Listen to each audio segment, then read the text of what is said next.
Welcome to the Dating Kinky podcast, a cast about love, sex, romance, and kink. Today, I'm going to tell you a story about my first fight with Pet. I don't need to tell it here in the intro since it's part of the main cast today. Instead, I'm going to tell you about who I was when this happened, because I was a very different person then, and it was a huge step for me that to this day, I'm still super proud of. You see, my ex-husband knew that I had always felt different from other people, and he exploited that in our relationship, telling me that I never understood him, that I didn't try hard enough to see his side of things, that I was a failure at loving people well. And I believed him. When I left him and found out that I am actually low empathy, it sealed the deal. I was different, and not in a good way. By the time I met Pet, I'd been working on me for about 5 years. I was still pretty wobbly about it, and there were huge holes in my personality that had not been tried or tested or even brought to light. So when he told me I should have known, I was very tempted to believe him, because I am different. But I had set my boundary in all of my self-work. I had made the pact with myself to never have a relationship where I could not be myself, flaws and all. And I stood up for me. And eventually so did Pet. This is that story and what I've learned from it over the years.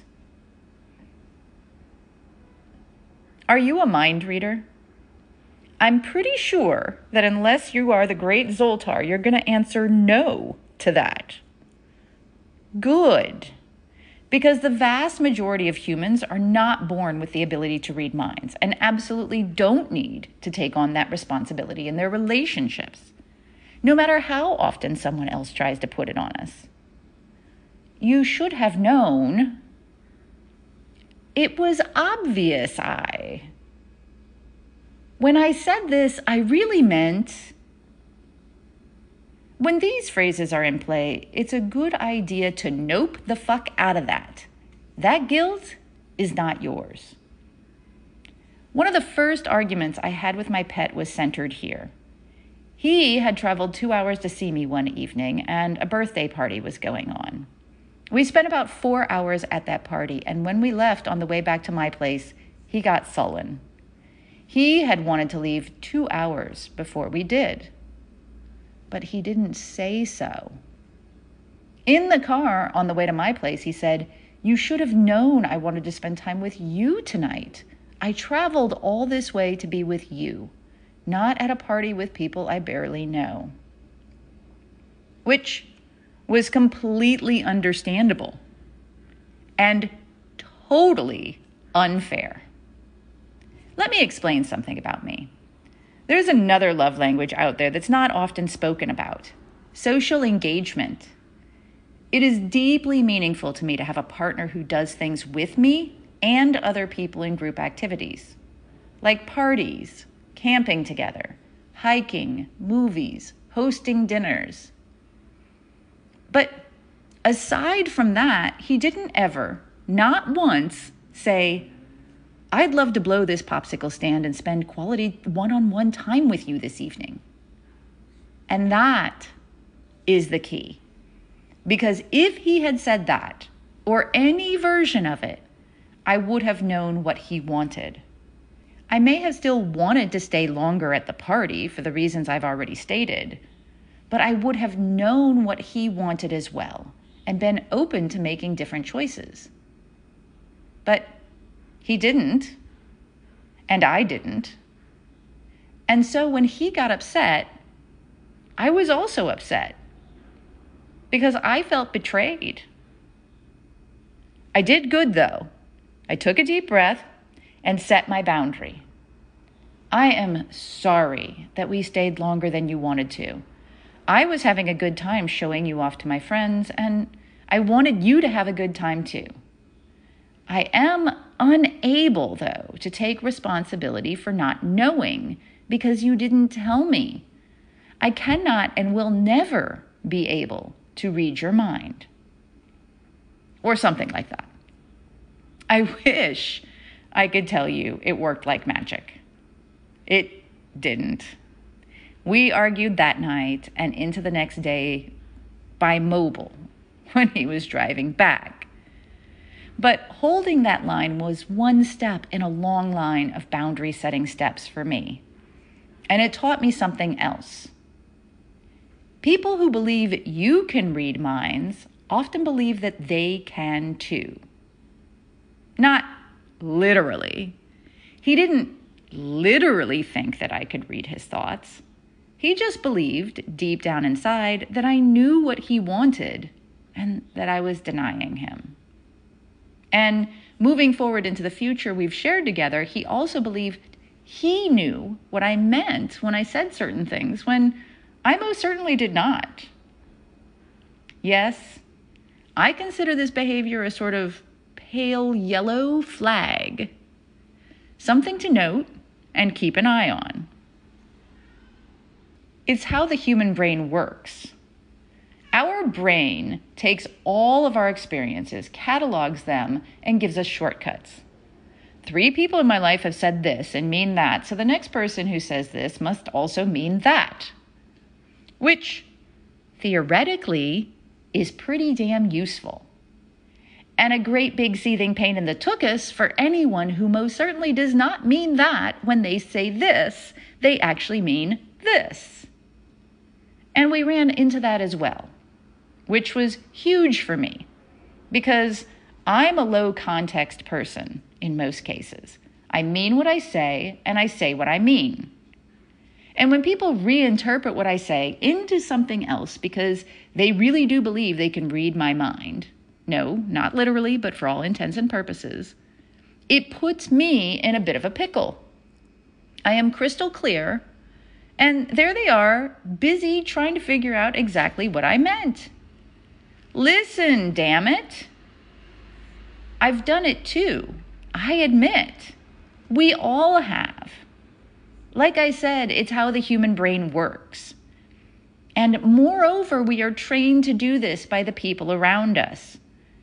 As much as people say they value honesty and communication, most people make their own comfort and safety a priority over speaking up clearly about what they want and need. And so, it falls upon us to interpret.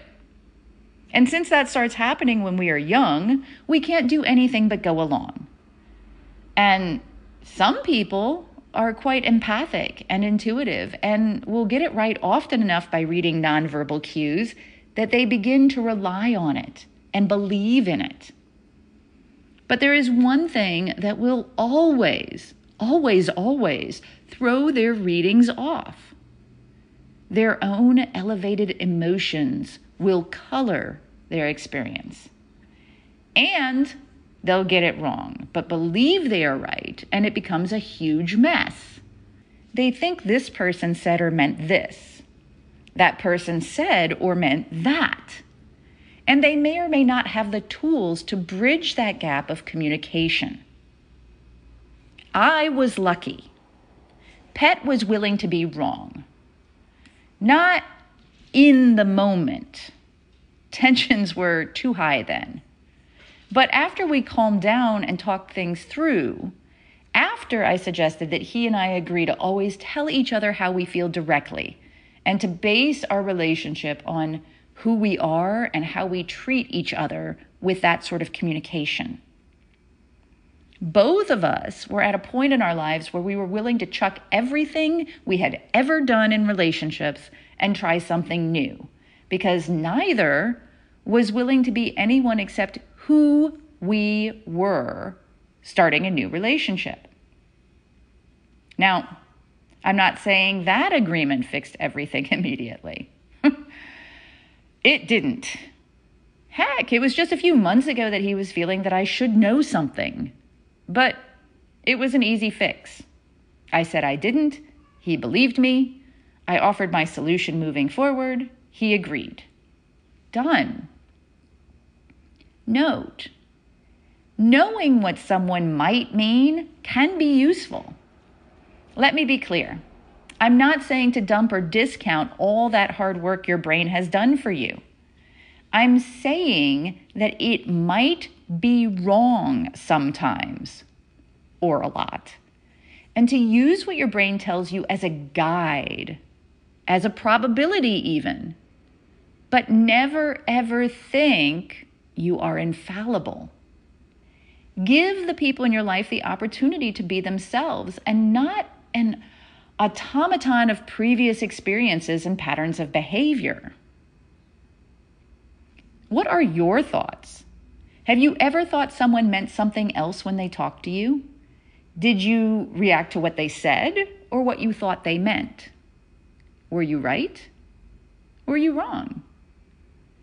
And do you think it's your responsibility to constantly interpret others, especially in your relationships, rather than taking their words at face value? On the other side, have you ever had the experience of someone interpreting what you said clearly as something radically different, and then refusing to believe what you meant because they knew or knew you better than that? How did that feel? Thank you for joining me today. If you love this episode, please share it with others who would enjoy it. And please do join me on our new apps available in the Google Play and Apple App Stores. Dating Kinky. It's built by Kinksters for Kinksters, poly, queer, trans folk, and anyone not quite vanilla. And it's free. Find me on FetLife as Nookie Notes and on Twitter, Pinterest, YouTube, Facebook, and Medium as Dating Kinky. We're on Instagram as Dating Kinky Official, all one word. Also, find me on the new Moan app in beta for iPhone. I'm Miss Nookie there. TheMonapp.com. Have a kinky day, and I'll catch you next episode.